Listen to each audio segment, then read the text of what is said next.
ഓം നമോ നാരായണായ. ഓം നമോ നാരായണായ. ഓം നമോ നാരായണായ. ഓം നമോ നാരായണായ. ഓം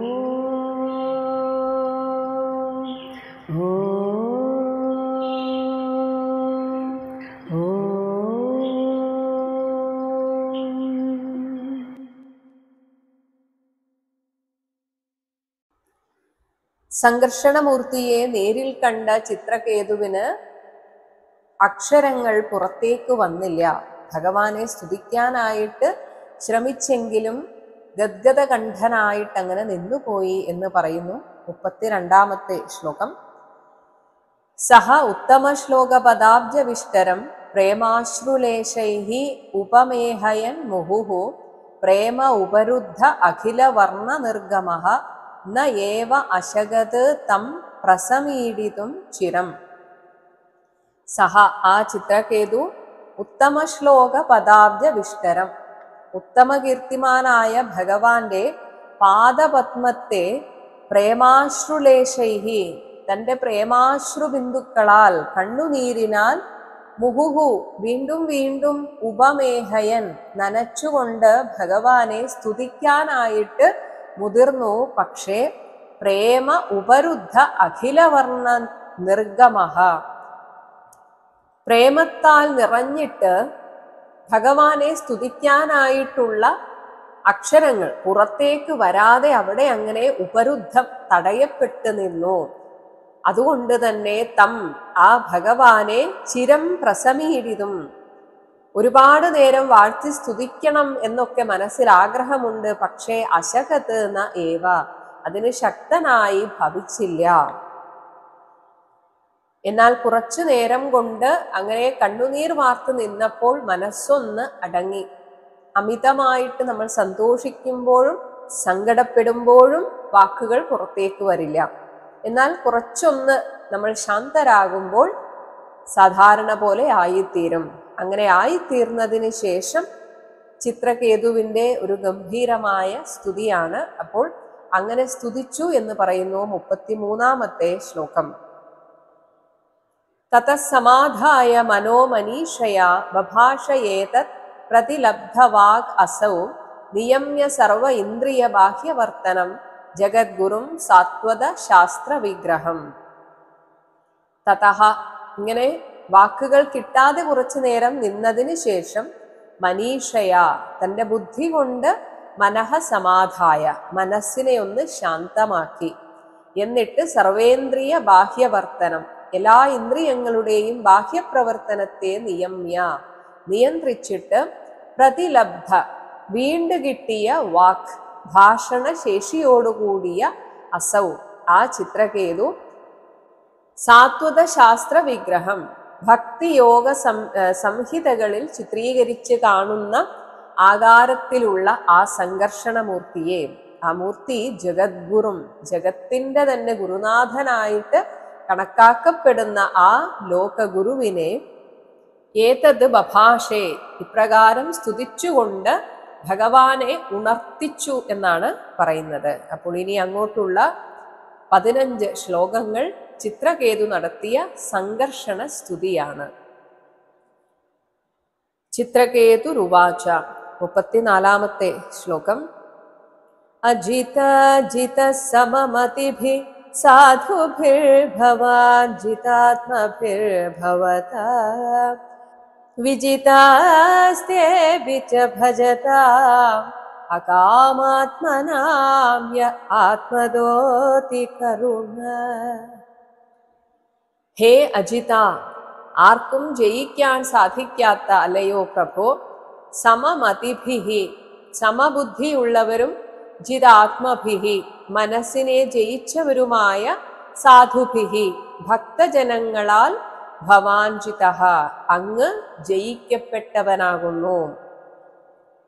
ആർക്കും ഭഗവാനെ യുദ്ധം ചെയ്തോ അല്ലെങ്കിൽ മഹിമ കൊണ്ടോ ഒന്നും തോൽപ്പിക്കാൻ സാധിക്കില്ല. പക്ഷേ ഭഗവാൻ തോൽക്കുന്ന ഒരു അവസ്ഥയുണ്ട്. അത് തന്നെ അത്രമാത്രം ഭക്തിയോടുകൂടെ ഭജിക്കുന്ന സമബുദ്ധിയുള്ളവരും മനസ്സിനെ ജയിച്ചവരുമായ ഭക്തജനങ്ങളാൽ അങ്ങ് ജയിക്കപ്പെട്ടവനാകുന്നു. അവർക്ക് മുന്നിലാണ് ഭഗവാൻ ഒന്ന് തോറ്റുകൊടുക്കുന്നത്. ഇനി ഭഗവാൻ അവരെയും വിജയിപ്പിക്കുന്നു. അതാണ് ഭവതാ തേ അപിച്ച, ആ ഭക്തരും വിജിതാഹ, ജയിക്കപ്പെട്ടവരാകുന്നു. അതികരുണഹായ, അതികാരുണികനായ അങ്ങ് അകാമാത്മനാം, നിഷ്കാമരായിട്ട് ഒന്നും പ്രതീക്ഷിക്കാതെ ഭഗവാനെ സേവിക്കുന്നതിൽ സന്തോഷം കണ്ടെത്തുന്ന, അങ്ങനെ ഭജതാം, ഭജിക്കുന്നവർക്ക് തന്നെ തന്നെ പ്രദാനം ചെയ്യുന്നു. ആത്മതഃ, ആത്മാവിനെ തന്നെ, തന്നെ തന്നെ കൊടുക്കുന്ന അത്രയും വലിയ പരമകാരുണികനാണ്. 35-ാമത്തെ ശ്ലോകം. തവ വിഭവ ഖലു ഭഗവൻ ജഗദുദയസ്ഥിതിലയാദീനി വിശ്വസൃജസ്തേ അംശാംശാ തത്ര മൃഷാ സ്പർദ്ധന്തെ പൃഥഗഭിമത്യാ. ഹേ ഭഗവൻ, ജഗത് ഉദയ സ്ഥിതി ലയാദിനി, ലോകത്തിന്റെ ഉത്പത്തി സ്ഥിതി വിനാശാദികളൊക്കെ തേ വിഭവഃ ഖലു, അങ്ങയുടെ വെറും ലീലാരംഗമാണ്. അപ്പോൾ ഭഗവാന്റെ വിഭൂതികൾ തന്നെയാണ് ഈ ലോകം എന്നതിനാൽ തത്ര, ആ ലീലാ നാടകത്തിൽ തേ അങ്ങയുടെ അംശാംശാഹ, അംശത്തിന്റെ അംശങ്ങളാണ് മറ്റുള്ള വിശ്വസൃജഃ, വിശ്വസ്രഷ്ടാക്കളായിട്ടുള്ള ദേവന്മാരാകട്ടെ എല്ലാവരും. പക്ഷേ അവരൊക്കെ ഈ മായയിൽ പെട്ടതുകൊണ്ട് അവർക്ക് സ്വയം തോന്നുന്നു അവർ വേറെയാണ് എന്ന്. അതാണ് പൃഥക് അഭിമത്യ, തങ്ങൾ വേറെയാണെന്ന വ്യാമോഹത്താൽ അവരൊക്കെ പരസ്പരം ഞാനാണ് കേമൻ എന്നൊക്കെ മനസ്സിൽ ചിന്തിച്ചുകൊണ്ട് മൃഷ, വെറുതെ സ്പർദ്ധന്തേ, മത്സരിക്കുന്നുവല്ലോ. അങ്ങ് തന്നെയായിരിക്കുന്ന ഈ പ്രപഞ്ചത്തിൽ അങ്ങേക്ക് എല്ലാം അറിയാം. പക്ഷേ അങ്ങയുടെ മായയിൽപ്പെട്ടിരിക്കുന്ന ദേവന്മാർക്കൊന്നും അതിൻ്റെ ആ ഒരു തത്വം മനസ്സിലാക്കാൻ സാധിക്കുന്നില്ലല്ലോ. അതുകൊണ്ടല്ലേ അവരൊക്കെ ഇങ്ങനെ പരസ്പരം താൻ കേമൻ എന്ന രീതിയിൽ മത്സരിക്കുന്നത്. 36-ാമത്തെ ശ്ലോകം. പരമാണു പരമമഹതോ സ്വമാദ്യന്താന്തരവർത്തി ത്രയവിധുര ആദാവന്തേ വിച സത്വാനാം യദ്ധ്രുവം തദേവാന്തരാളേപി. ഈ പ്രപഞ്ചത്തിന് മൂലകാരണമായിരിക്കുന്ന ഒരു സൂക്ഷ്മാണു ഉണ്ടെങ്കിൽ അതിൻ്റെയും പരമമഹതോഹോ, ഈ പ്രപഞ്ചത്തിൽ ഏറ്റവും വലുത് എന്ന് പറഞ്ഞ് ഒരു സ്ഥൂല പ്രപഞ്ചമായിട്ടിരിക്കുന്ന അതിൻ്റെയും ആദി അന്ത അന്താന്തരവർത്തി, ആദിയിലും അന്തത്തിലും അതിൻ്റെ ഇടയിലും വർത്തിക്കുന്ന ത്വം അങ്ങ് ത്രയവിധുരഹ, യഥാർത്ഥത്തിൽ ഈ മൂന്നിനും അപ്പുറത്താണ്, ഇതൊന്നുമില്ലാത്തവനാണ്.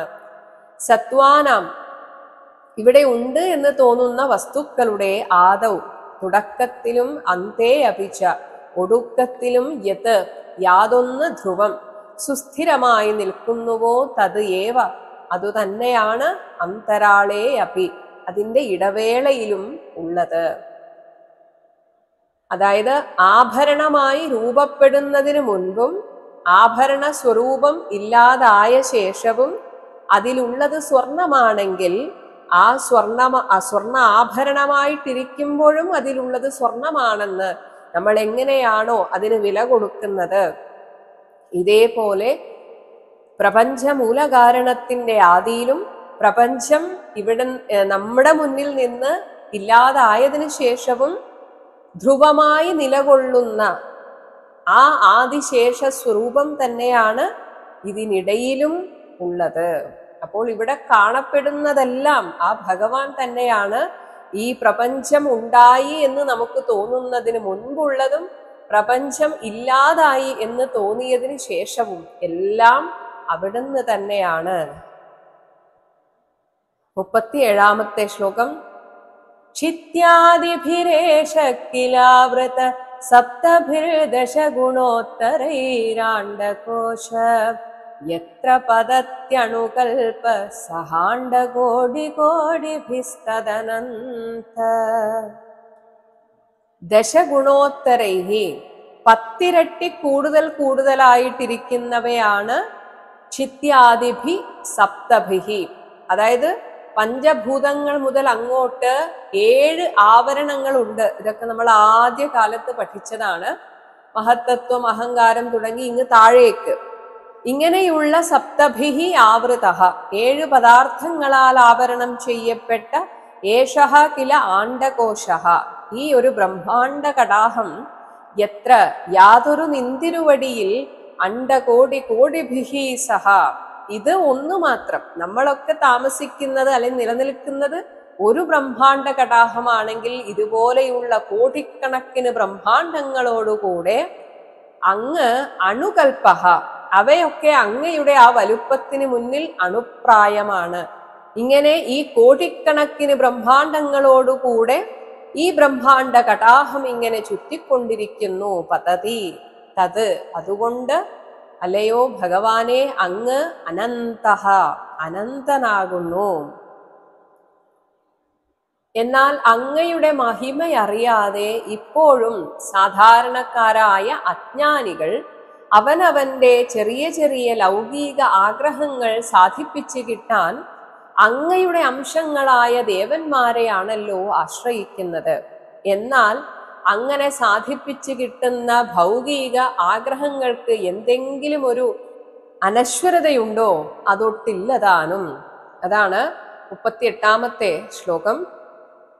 വിഷയതൃഷോ നരപശവോയ ഉപാസതേ വിഭൂതിർന പരം ത്വാം തേഷാമാശിഷ ഈശാ തദനു വിനശ്യന്തി യഥാ രാജകുലം. ഹേ ഈശാ, വിഷയതൃഷഃ, വിഷയതൃഷ്ണയുള്ള യേ നരപശവഃ, പശുക്കളെ പോലെ അജ്ഞാനികളായ മനുഷ്യന്മാർ, വിഭൂതിഹി, അങ്ങയുടെ അംശങ്ങൾ തന്നെയായ നാനാദേവന്മാരെ ഉപാസതേ, ഉപാസിക്കുന്നു. എന്നാൽ അങ്ങയെ തന്നെ തരാൻ കാരുണ്യമുള്ള പരം ത്വാം, പരിപൂർണനായ ത്വാം, അങ്ങയെ ന ഉപാസിക്കുന്നില്ല. കാരണം ഭഗവാനെ ഉപാസിക്കുമ്പോൾ എല്ലാറ്റിനോടുമുള്ള ആഗ്രഹം വിടണം. അപ്പോൾ മാത്രമേ ഭഗവാനെ കിട്ടുകയുള്ളൂ.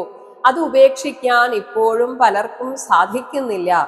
എന്നാലോ മറ്റ് ദേവന്മാരെ പ്രാർത്ഥിച്ച് തേഷാം, അവർക്കുണ്ടാകുന്ന ആശിഷഃ, അനുഗ്രഹ സിദ്ധികളാകട്ടെ, തദനു, അതിനുശേഷം ആ ആഗ്രഹ പൂർത്തീകരണത്തിന് ശേഷം രാജകുലം യഥാ, അതായത് രാജവംശം നശിച്ച ശേഷം ആ രാജസേവകന്മാരുടെ സ്ഥിതി ഏതുപോലെയാണ്? അനാഥമായതുപോലെയാകും. ഇതുപോലെ ഏത് തരത്തിലുള്ള ആഗ്രഹങ്ങൾ ഈ ലോകത്ത് നിന്ന് കിട്ടുന്നു എന്ന് പറഞ്ഞാലും അത് ഭഗവാന്റെ അനുഗ്രഹം കൊണ്ട്, ഇത്തരത്തിലുള്ള ദേവന്മാരുടെ അനുഗ്രഹം കൊണ്ട് കിട്ടിയതായാലും അതിനും ഒരു അവസാനമുണ്ട്. അതാണ് വിനശ്യന്തി, അത് നാളെ ഇല്ലാതെയാകുന്നതാണ്. ഈ ഭൗതിക ലോകത്ത് നിന്ന് താൽക്കാലികമല്ലാത്തതൊന്നും നമുക്ക് ലഭിക്കുകയില്ല. എന്നാൽ ആരാണോ മറ്റ് ദേവന്മാരെ എല്ലാം വിട്ടിട്ട് ഇനി എന്തെങ്കിലും ആഗ്രഹിച്ചിട്ടാണെങ്കിലും ഭഗവാനെ, പരിപൂർണനായ പരമാത്മ സ്വരൂപമായിരിക്കുന്ന ഭഗവാനെ ആഗ്രഹ പൂർത്തീകരണത്തിനായി പ്രാർത്ഥിക്കുന്നത്, അത് അവര് പോലും അറിയാതെ വറുത്ത വിത്തുപോലെ അത് നശിപ്പിക്കപ്പെട്ടു പോകും, ആ ആഗ്രഹങ്ങൾ പോലും. അതാണ് 39ാമത്തെ ശ്ലോകം. കാമധീയസ്ത്വയി രചിതാന പരമാ രോഹന്തി യഥാ കരംഭബീജാനി ജ്ഞാനാത്മന്യഗുണമയേ ഗുണഗണതോസ്യ ദ്വന്ദ്വജാലാനി. ഹേ പരമ, അലയോ സർവോത്തമ, ജ്ഞാനാത്മനി, ജ്ഞാനസ്വരൂപനും അഗുണമയേ നിർഗുണനുമായ ത്വയി, അങ്ങയിൽ രചിതാഹ, അർപ്പിക്കപ്പെട്ട കാമധിയഃ, കാമസങ്കൽപ്പങ്ങൾ പോലും കരംഭബീജാനി, വറുത്ത വിത്തുകൾ എന്നതുപോലെ യഥാ നരോഹന്തി, മുളക്കുന്നതല്ല. ആരെങ്കിലും ഭഗവാനെ നിരന്തരം ഭജിച്ചാൽ പതുക്കെ അവർക്ക് എല്ലാ ആഗ്രഹങ്ങളും ഇല്ലാതാകുന്നതു കാണാം. അത് ഭഗവാൻ കൊടുക്കുന്ന ഒരു അനുഗ്രഹമാണ്. കാരണം ഈ ജീവന് വീണ്ടും വീണ്ടും ഈ ആഗ്രഹങ്ങൾ ഉണ്ടാകുന്നത് ഗുണഗണതഃ, ഗുണത്രയങ്ങളാകുന്ന നൂൽക്കെട്ടിൽ നിന്നത്രേ ദ്വന്ദ്വജാലാനി, 2 എന്നുള്ള കെട്ടുവലകൾ ഉണ്ടാകുന്നത്. അതുകൊണ്ട് തന്നെ ഭഗവാൻ ദുഃഖങ്ങൾ കൊടുത്തിട്ടായാലും ഈ ബന്ധങ്ങളിൽ നിന്ന് മോചിപ്പിക്കും. ഗുരുവായൂരപ്പനെ ഉള്ളറിഞ്ഞ് ഭജിച്ചിട്ടുള്ളവർക്ക് ഇത് അനുഭവത്തിൽ വന്നിട്ടുണ്ടാകും. ആദ്യമൊക്കെ ഭഗവാനുമായിട്ട് അടുപ്പം വെക്കുന്നത് ഓരോരോ ആഗ്രഹങ്ങൾ പറഞ്ഞിട്ടും വഴിപാട് കഴിച്ചിട്ടും ഒക്കെ ആയിരിക്കും. ഭഗവാൻ ആദ്യമൊക്കെ അത് സ്വീകരിച്ച് നമ്മുടെ ആഗ്രഹങ്ങളൊക്കെ നടത്തി തരുന്നതായിട്ട് നമുക്ക് മനസ്സിലാവുകയും ചെയ്യും. ഭഗവാന്റെ അനുഗ്രഹത്താൽ എനിക്കിത് സാധിച്ചു എന്ന് മനസ്സിലാകും. എന്നാൽ അതേ ഭഗവാൻ തന്നെ ഇടക്ക് ചില തട്ടലൊക്കെ തരും, ചില അടി തരും. ചിലപ്പോൾ നമ്മൾ ഒരുപാട് സ്നേഹിച്ച ആളിൽ നിന്നൊക്കെ ആയിരിക്കും ഈ തട്ടൽ ഉണ്ടാവുക. അതായത് ഒരു അടി, അവരിൽ നിന്നൊരു അവഗണന, ഇതൊക്കെ വരുമ്പോൾ നമ്മൾ ചിന്തിച്ചു തുടങ്ങും, അയ്യോ ഈ ലോകത്തിൽ ഒന്നിനും ഒരു അർത്ഥമില്ലേ എന്നൊക്കെ നമ്മൾ ചിന്തിച്ചു തുടങ്ങും. അത് തന്നെയാണ് ഭഗവാൻ നമ്മെ കൂടുതൽ അങ്ങോട്ടേക്ക് അടുപ്പിക്കുന്നു എന്നതിൻ്റെ തെളിവ്. അതല്ലാതെ ഒരിക്കലും വിചാരിക്കരുത് ഈ ആധ്യാത്മിക കാര്യങ്ങളിൽ ഞാൻ മുന്നോട്ട് പോയപ്പോൾ എനിക്ക് കൂടുതലും ശത്രുക്കളാണ് ഉണ്ടായത്, അല്ലെങ്കിൽ എന്നെ അകറ്റി നിർത്തുന്നവരാണ് ഉണ്ടായത് എന്ന് തോന്നുന്നുണ്ടെങ്കിൽ നിങ്ങൾ വിശ്വസിക്കണം, ഭഗവാൻ നിങ്ങളെ സ്നേഹിച്ചു തുടങ്ങി. അതിൻ്റെ തെളിവാണ് ഇത്. കൂടുതൽ ഈ ലോകത്തിലേക്ക് നമ്മെ അടുപ്പിക്കുന്ന രീതിയിൽ നമുക്ക് സാഹചര്യങ്ങൾ ഉണ്ടെങ്കിൽ അതിനർത്ഥം ഭഗവാൻ വിട്ടിരിക്കുന്നു, നിങ്ങൾ എങ്ങനെയാണെന്ന് വെച്ചാൽ ജീവിച്ചോളൂ. പക്ഷേ ഭഗവാൻ നമ്മെ അടുപ്പിക്കുന്നുണ്ടെങ്കിൽ ഉറപ്പിച്ചുകൊള്ളുക, ഈ ലോകത്തിൽ നിന്നുള്ള പല ബന്ധങ്ങളും നമ്മളെ വിട്ടുപോകും, അല്ലെങ്കിൽ അവർ നമ്മെ അകറ്റി നിർത്തും. അങ്ങനെ നിർത്തുന്നുണ്ടെങ്കിൽ ഭഗവാനോട് നന്ദി പറയണം. അതാണ് കാമസങ്കല്പത്തോടു കൂടി ആയാലും നിർഗുണനായ ഭഗവാനെ ഭജിക്കുന്നവർക്ക് കാലക്രമേണ നൈർഗുണ്യം തന്നെ സിദ്ധിക്കും. ഈ ത്രിഗുണങ്ങളിൽ നിന്നൊക്കെ അവർ മുക്തരാകും. കാരണം ഗുരുവായൂരപ്പനെ കുറിച്ച് പറയാൻ കാരണം നാരായണത്തിലെ ആദ്യത്തെ ശ്ലോകത്തിൽ തന്നെ മേൽപ്പത്തൂർ വ്യക്തമാക്കിയിട്ടുണ്ട്, അവിടെ ഇരിക്കുന്നത് സാക്ഷാത് ബ്രഹ്മം തന്നെയാണ് എന്ന്. സകാമ ഉപാസന പോലും പിന്നീട് നിഷ്കാമ ഉപാസനയിലേക്ക് എത്തുമെങ്കിൽ അപ്പോൾ ആദ്യമേ തന്നെ നിഷ്കാമമായിട്ട് ഭഗവാനെ ഉപാസിക്കുന്നവരുടെ കാര്യം പിന്നെ പറയാനുണ്ടോ? ഇങ്ങനെയുള്ള നിഷ്കാമ ഉപാസനാ സമ്പ്രദായത്തിന്റെ പ്രവർത്തകൻ എന്ന നിലയിലാണ് സംഘർഷണമൂർത്തിയെ കാണുന്നത്. അതാണ് 40ാമത്തെ ശ്ലോകം. ജിതമജിതാ തദാ ഭവതാ യദാഹ ഭാഗവതം ധർമ്മമനവദ്യം നിഷ്കിഞ്ചനായേ മുനയ ആത്മാരാമ യമുപാസതേ പവർഗായ. ഹേ അജിത, അങ്ങ് അനവദ്യം, ഒരു ദോഷവും പറയാനില്ലാത്തതും ഭാഗവതം ധർമ്മം, അങ്ങനെയുള്ള ഭഗവത് പ്രാപ്തി സാധകവും ആയിട്ടുള്ള നിഷ്കാമ ഭക്തി മാർഗം, അതാണ് ഭാഗവത ധർമ്മം. നിഷ്കാമ ഭക്തി മാർഗത്തിന്റെ മറ്റൊരു പേരാണ് ഭാഗവത ധർമ്മം. യഥാ, എപ്പോഴാണോ അങ്ങ് ആവിഷ്കരിച്ചത്, തഥാ അപ്പോൾ, ഭവതാ അങ്ങയാൽ, ജിതം ആരാലും ജയിക്കപ്പെടാൻ സാധിക്കാത്ത അങ്ങയെ നിഷ്കാമമായ ഭക്തി കൊണ്ട് ഭക്തന്മാർ ജയിച്ചു തുടങ്ങി. അതാണ് ജിതം. നിഷ്കിഞ്ചനാഹ, ഒന്നും ആഗ്രഹിക്കാത്തവരും, അതുകൊണ്ട് തന്നെ ആത്മാരാമാഹ, അപ്പപ്പോഴുള്ള ആ അവസ്ഥയിൽ സന്തുഷ്ടരായിട്ടിരിക്കുന്നവരും, മുനയഹ, അവർ എപ്പോഴും ഈ ലോകത്തിന്റെ നശ്വരതയെ കുറിച്ച് ചിന്തിച്ചുകൊണ്ടേയിരിക്കുന്ന മുനിമാരാണ്. അതാണ് മനനശീലന്മാർ. ഇവിടെ മുനി എന്ന് പറയുമ്പോൾ ഉടനെ താടി വെച്ചയാൾ എന്നൊന്നും അതിനർത്ഥമില്ല. നിരന്തരം ഈശ്വര വിചാരം ചെയ്യുന്ന ആൾക്കാരാണ് മുനിമാർ. ഇങ്ങനെയുള്ള ചില ഋഷീശ്വരന്മാർ അപവർഗായ, മുക്തിക്കു വേണ്ടി, യം ഉപാസത്തെ, അങ്ങയെ ആണല്ലോ ആശ്രയിക്കുന്നത്. 41ാമത്തെ ശ്ലോകം. വിഷമമതിർന യത്ര നൃണാം ത്വമഹമിതി മമ തവേദി ച യദന്യത്ര വിഷമധിയാ രചിതോയ സഹ്യവിശുദ്ധക്ഷയിഷ്ണുരധർമ്മ ബഹുല. യത്ര എന്താണ് ഭാഗവത ധർമ്മം എന്ന് പറഞ്ഞു? നിഷ്കാമമായിട്ട് ഭഗവാനെ ഭജിക്കുക എന്നത്. ആ ഭാഗവത ധർമ്മത്തിൽ ത്വം നീ എന്നും അഹം ഞാൻ എന്നും ഇതി മമ എന്റേത് തവ നിന്റേത് ഇതി ച എന്നും ഉള്ളതായ വിഷമമതിഹി സമമല്ലാത്ത മതി, അതാണ് വിഷമമതിഹി. ഇങ്ങനെയുള്ള ഭേദവിചാരം അന്യത്രയത് മറ്റു ധർമ്മങ്ങളിലുള്ളതുപോലെ നൃണാം ന അവർക്ക് ഉണ്ടാവുകയില്ല. ഭാഗവത ധർമ്മം എന്നാൽ എല്ലാറ്റിലും ഭഗവാനെ കാണുകയാണ്. അവിടെ പിന്നെ എൻ്റെ നിന്റെ എന്ന ആ ഭേദചിന്ത ഇല്ല. അതേസമയം വിഷമധിയ ഭേദബുദ്ധിയോടെ രചിത നിർവഹിക്കപ്പെട്ട യഹ ഭാഗവത ഇതര ധർമ്മം അത് എന്തൊക്കെയാണോ അതെല്ലാം തന്നെ സഹഹി ആ ധർമ്മം തീരെ അവിശുദ്ധ ശുദ്ധിയില്ലാത്തതും ക്ഷയിഷ്ണുഹു ക്ഷയിച്ചു വരുന്നതും അധർമ്മ ബഹുലഹ അധർമ്മം പെരുകിയതും ആകുന്നു. നിഷ്കാമഭക്തിയിൽ അധിഷ്ഠിതമായ ഭാഗവത ധർമ്മം മാത്രമാണ് ഒരു കുറവുമില്ലാത്തത്, പൂർണ്ണമായിട്ടുള്ളത്. അല്ലാതെയുള്ള നമ്മുടെ ചില അനുഷ്ഠാന ക്രമങ്ങളുണ്ട്, ആരാധനാക്രമങ്ങളുണ്ട്.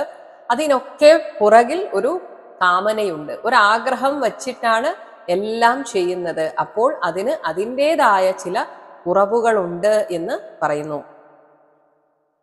42-ാമത്തെ ശ്ലോകം. കഹ ക്ഷേമോ നിജപരയോ കിയാനർത്ഥ സ്വപരദ്രുഹാധർമ്മേണ സ്വദ്രോഹാ തവ കോപ പരസംപീഡനയാച തഥാ ധർമ്മ. നമ്മൾ ഭാഗവത ധർമ്മം അല്ല പിന്തുടരുന്നത് എങ്കിൽ അവിടെയാണ് ഒരു തരം തീവ്രത വരുന്നത്. ഞാൻ ചെയ്യുന്നതാണ് ശരി, ഞാൻ ചെയ്യുന്നത് മാത്രമാണ് ശരി. ഇങ്ങനെ വരുമ്പോഴാണ് ഈ തീവ്രവാദം എന്ന് പറയുന്ന രീതിയിൽ മറ്റുള്ളവരെ നിന്ദിക്കുക അല്ലെങ്കിൽ മറ്റു വിശ്വാസങ്ങളെ നിന്ദിക്കുക. അതാണ് സ്വപരദ്രുഹ, തനിക്കും അന്യനും ദ്രോഹമുണ്ടാക്കി തീർക്കുന്ന ധർമ്മേണ മറ്റ് ധർമ്മത്താൽ നിജപരയോഹോ ക്ഷേമഹ കഹ തനിക്കും അന്യനും ക്ഷേമം എന്തുണ്ട്, അർത്ഥഹ കിയാൻ എന്ത് പ്രയോജനമാണ് ഉള്ളത്, സ്വദ്രോഹാത് ഇതുകൊണ്ട് അവനവനെ തന്നെയാണ് ദ്രോഹിക്കുന്നത്. ഇങ്ങനെ തവ കോപഹ അങ്ങയുടെ കോപവും തഥാ അതുപോലെ പരസംപീഡനയ അന്യനെ ദ്രോഹിക്കുന്നത് കൊണ്ട് അധർമ്മഹ ച അധർമ്മവും ഉണ്ടാകുന്നു. അതായത് ഹിന്ദു മതത്തിൽ തന്നെ ചില ആളുകൾ ചില ദേവതമാരെ ഇഷ്ടപ്പെട്ടിട്ട് അത് മാത്രമാണ് ശരി എന്ന് ചിന്തിക്കുന്നവർ ഇപ്പോഴുമുണ്ട്. അവർ പറയുന്ന രീതിയിലേ നമ്മൾ ചിന്തിക്കാവൂ എന്നൊക്കെ ശഠിക്കുന്നവരുണ്ട്. അപ്പോൾ ഇങ്ങനെയുള്ളവർ പലരെയും നിർബന്ധ ബുദ്ധിയോടെ അതങ്ങനെ ചെയ്തേ പറ്റൂ എന്ന് പറയുകയും ഒപ്പം പല രീതിയിൽ മറ്റുള്ളവരെ ദ്രോഹിക്കുകയും ചെയ്യാറുണ്ട്. അവിടെയാണ് മതം എന്ന ആ വികാരം വരുന്നത്. മതചിന്ത കൂടിയാൽ പരസ്പര ദ്രോഹമേ ഉണ്ടാവുകയുള്ളൂ. ഇതുകൊണ്ട് അധർമ്മമല്ലാതെ മറ്റെന്താണ് ഫലം? അതേസമയം ഭാഗവത ധർമ്മം എന്ന് പറയുമ്പോൾ ഞാനും നീയും എല്ലാവരും ഈശ്വരൻ തന്നെയാണ് എന്ന ചിന്തയാണ്. എല്ലാവരെയും ഒരേപോലെ കാണാൻ പഠിപ്പിക്കുന്ന ഭാഗവത ധർമ്മത്തിന്റെ ആ പ്രാധാന്യത്തെ, മഹത്വത്തെ ഒന്നുകൂടെ എടുത്തു പറയുന്നു. 43-ാമത്തെ ശ്ലോകം. ന വ്യഭിചരതി തവേക്ഷാ യയാ ഹ്യഭിഹിതോ ഭാഗവതോ ധർമ്മ സ്ഥിരചരസത്വകദംബേഷ്വപൃഥഗ്ധിയോ യമുപാസതേ ത്വാര്യ. ഭാഗവതഃ ധർമ്മഃ യയാ അഭിഹിതം യാതൊരു ഭഗവാനാലാണോ ആവിഷ്കരിക്കപ്പെട്ടത് തവ ഈക്ഷ അങ്ങയുടെ ആ സത്യസങ്കല്പം നഹി വ്യഭിചരതി ഒരിക്കലും പിഴയ്ക്കുകയില്ല. നിഷ്കാമമായ ഭക്തിയോടുകൂടെ മാത്രമേ എന്നെ ലഭിക്കുകയുള്ളൂ എന്ന ആ തത്വത്തിന് പ്രാധാന്യം കൊടുത്തുകൊണ്ട് ഉണ്ടാക്കിയതാണല്ലോ അങ്ങ് ഭാഗവത ധർമ്മം. അതുകൊണ്ട് തന്നെയാണ് സ്ഥിരചര സത്വകഥം വേഷു സ്ഥാവരങ്ങളും ജംഗമങ്ങളും ആയ പ്രാണിജാലങ്ങളിൽ അപൃഥക് ധിയഃ വ്യത്യസ്ത ഭാവനയില്ലാത്ത ആര്യാഹതു ശ്രേഷ്ഠന്മാർ പോലും യം യാതൊരു ഭാഗവത ധർമ്മത്തെ നിരന്തരം ഉപാസിച്ചു കൊണ്ടിരിക്കുന്നു. പൊതുവെ ഈ ഒരു ചിന്താഗതി ഉള്ളവർ പോലും കൂടുതൽ മനസ്സ് ഒരു തരത്തിലും വിട്ടുപോകാതിരിക്കാൻ ഭാഗവത ധർമ്മത്തെയാണ് മുറുകെ പിടിക്കുന്നത്. ഇനി ഭാഗവത ധർമ്മത്തിന്റെ ആവിഷ്കർത്താവായ സംഘർഷണമൂർത്തിയുടെ ദർശനം തന്നെ സമസ്ത പാപക്ഷയകരമാണെന്ന് പ്രത്യേകം എടുത്തു പറയുന്നു. 44-ാമത്തെ ശ്ലോകം. നഹി ഭഗവൻ നഖടിതമിദം ത്വദ്ദർശനാനൃണാമഖില പാപക്ഷയം യന്നാമ സകൃശ്രവണാത് പുൽകസകോപി വിമുച്യതേ സംസാരാത്. ഹേ ഭഗവൻ, എന്നാമ യാതൊരാളുടെ ഒരു നാമമെങ്കിലും സകൃത് ഒരിക്കലെങ്കിലും ശ്രദ്ധയോടെ ശ്രവണാത് കേട്ടതുകൊണ്ടു മാത്രം പുൽകസകഃ പരമചണ്ഡാളനും അപി ആ ആൾ പോലും സംസാരാത് ജനിമൃതി ചക്രത്തിൽ നിന്ന് വിമുച്യതേ തികച്ചും മുക്തനാകുന്നുവോ, അങ്ങനെയിരിക്കെ അങ്ങയെ ദർശിച്ചാലുള്ള ആ മഹാഭാഗ്യം ഞാൻ പറയണമോ? ത്വദ്ദർശനാത് അങ്ങയുടെ ആ ദർശനത്താൽ നൃണാം മനുഷ്യർക്ക് അഖില പാപക്ഷയഃ സകല പാപങ്ങളും അറ്റുപോവുക ഇതം എന്നത് അഘടിതം നഹി അസംഭാവ്യം ആയിട്ട് തീരുകയേയില്ല. അപ്പോൾ അത് തീർച്ചയായും സംഭവിക്കും. അങ്ങയുടെ ദർശനം ഒന്നുകൊണ്ട് മാത്രം അവന്റെ എല്ലാ പാപങ്ങളും അറ്റുപോകുന്നു. ഇവിടെ നാരദ മഹർഷി തനിക്ക് ഉപദേശിച്ച് തന്നത് ശ്രദ്ധയോടെ, അതായത് ദൃഢമായ വിശ്വാസം, അതാണ് ശ്രദ്ധ. അതിലോടുള്ള ആ ഏകാഗ്ര ഭക്തിയോടെ ജപിച്ചപ്പോൾ തനിക്ക് സാധിച്ചു. അത് എങ്ങനെ സാധിക്കാതിരിക്കും? പറഞ്ഞു തന്നത് ദേവർഷിയല്ലേ എന്ന് പറയുന്നു. 45-ാമത്തെ ശ്ലോകം. അധ ഭഗവൻ വയമധുനാ ത്വദവലോക പരിമൃഷ്ടാശയമല സുരഋഷിണായ ദുദിതം താവകേന കഥമന്യഥാ ഭവതി. അധ ഭഗവൻ അധുന ഇപ്പോൾ വയം, അതൊരു ബഹുമാനത്തോടെ പറയുകയാണ്, ഈ ഞാൻ ത്വദവലോക പരിമൃഷ്ടാശയമലാഹ അങ്ങയുടെ ദർശനത്താൽ നീക്കം ചെയ്യപ്പെട്ട ആശയം ഹൃദയം അതിലെ മാലിന്യത്തോടു കൂടിയവരായി, അതായത് നീക്കപ്പെട്ട മാലിന്യം. അപ്പോൾ എല്ലാ മാലിന്യങ്ങളും നീക്കപ്പെട്ടിരിക്കുന്നു. താവകേന സുര ഋഷിണ ഭഗവത് ഭക്തനായിട്ടുള്ള സുര ഋഷിയായ ദേവർഷിയാണല്ലോ എനിക്കിത് പറഞ്ഞു തന്നത്. യത് ഉദിതം ആ ദേവർഷിയാൽ പറഞ്ഞ് എനിക്ക് ഉപദേശിച്ചു തന്നത് അത് അന്യഥാഗതം ഭവതി, പിന്നെ അതിന് മറ്റൊരു തരത്തിൽ, അതായത് നിഷ്ഫലമാവുന്നത് എങ്ങനെ? ദേവർഷിയെ പോലുള്ള ഒരാൾ ഒരു മന്ത്രദീക്ഷ തരുന്നുണ്ടെങ്കിൽ അതിനത്രയും ഫലമുണ്ട് എന്ന് തന്നെയാണ് അർത്ഥം. അത് സ്വയമേവ അനുഭവപ്പെട്ടു എന്ന് ചിത്രകേതു സമർത്ഥിക്കുകയാണ്. 46-ാമത്തെ ശ്ലോകം. വിദിതമനന്താ സമസ്തം തവ ജഗദാത്മനോ ജനൈരിഹാചരിതം വിജ്ഞാപ്യം പരമഗുരോ യദിവ സവിതുരിവ ഖദ്യോതൈ. ഹേ അനന്ത, ഇഹ ഈ ലോകത്ത് ജനൈഹി ആചരിതം ഞങ്ങളെ പോലുള്ള അജ്ഞാനികളൊക്കെ ചെയ്തു കൂട്ടുന്നത് സമസ്തം മുഴുവനും ജഗദാത്മനഃ ഈ ജഗത്തിന്റെ തന്നെ ബോധമായിട്ടിരിക്കുന്ന തവ വിദിതം അങ്ങേക്കറിവുള്ളതാണ്. അതിന് ഞാൻ പ്രത്യേകിച്ച് പറയേണ്ടതുണ്ടോ? ഏതുപോലെ? ഖദ്യോതൈഹി ഇവ മിന്നാമിനുങ്ങുകളാൽ പ്രകാശനീയമായിട്ട് ഒന്നുമില്ലാത്തതുപോലെ, അതായത് പരമഗുരുവായ സൂര്യന്റെ മുന്നിൽ മിന്നാമിനുങ്ങിന്റെ പ്രകാശം വല്ലതുമാണോ? ഇങ്ങനെ പരമഗുരോഹോ വിജ്ഞാപ്യം പരമഗുരുവിന്റെ സന്നിധിയിൽ ഞാൻ പ്രത്യേകം എന്തെങ്കിലും പറഞ്ഞറിയിക്കേണ്ടതായിട്ട് ഉണ്ടോ എന്ന് ചോദിക്കുന്നു. 47-ാമത്തെ ശ്ലോകം. നമസ്തുഭ്യം ഭഗവതേ സകല ജഗസ്ഥിതിലയോദയേശായ ദുരവസിതാത്മഗതയേ കുയോഗിനാം ഭിദാ പരമഹംസായ. സകല ജഗത്തിൻ്റെയും ഉൽപ്പത്തി സ്ഥിതി ലയത്തിന് കാരണമാകുന്ന ഭിദ, അതേസമയം ഭേദദൃഷ്ടിയോടുകൂടിയ കുയോഗിനാം അജ്ഞാനികൾക്ക് അഥവാ യോഗഭ്രഷ്ടന്മാർക്ക് ദുരവസിത ആത്മഗതയെ, എങ്ങനെയൊക്കെ ശ്രമിച്ചാലും മനസ്സിലാകാത്ത ആത്മതത്വത്തോടുകൂടിയവനും. എന്നാൽ ഭഗവാൻ പരമഹംസനാണ്. പരമഹംസായ ഭഗവതേ തുഭ്യം നമഃ. നിർവികാരാത്മാവും ജ്ഞാന ഐശ്വര്യാദി സമസ്ത ഗുണോപേതനുമായിട്ടുള്ള ഭഗവാന് നമസ്കാരം. 48ാമത്തെ ശ്ലോകം. യം വൈ ശ്വസന്തമനു വിശ്വസൃജശ്വസന്തി യം ചേകിതാനമനുചിത്തയ ഉച്ഛകന്തി ഭൂമണ്ഡലം സർഷപായതി യസ്യ മൂർധ്നി തസ്മൈ നമോ ഭഗവതേസ്തു സഹസ്രമൂർധ്നേ.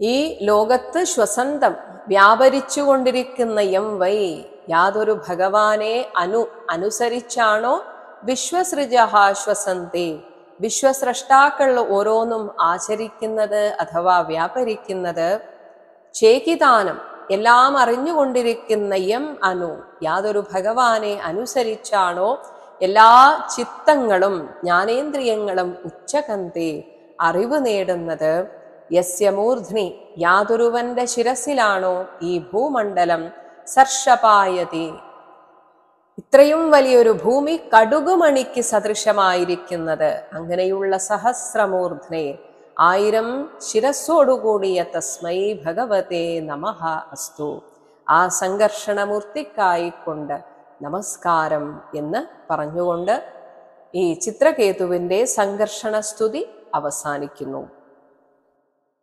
ഹരേ രാമ ഹരേ രാമ ഹരേ രാമ രാമ ഹരേ കൃഷ്ണ ഹരേ കൃഷ്ണ ഹരേ കൃഷ്ണ കൃഷ്ണ ഹരേ രാമ ഹരേ രാമ ഹരേ രാമ രാമ ഹരേ കൃഷ്ണ ഹരേ കൃഷ്ണ ഹരേ കൃഷ്ണ കൃഷ്ണ ഹരേ രാമ രാമ ഹരേ കൃഷ്ണ കൃഷ്ണ ഹരേ രാമ രാമ ഹരേ കൃഷ്ണ കൃഷ്ണ.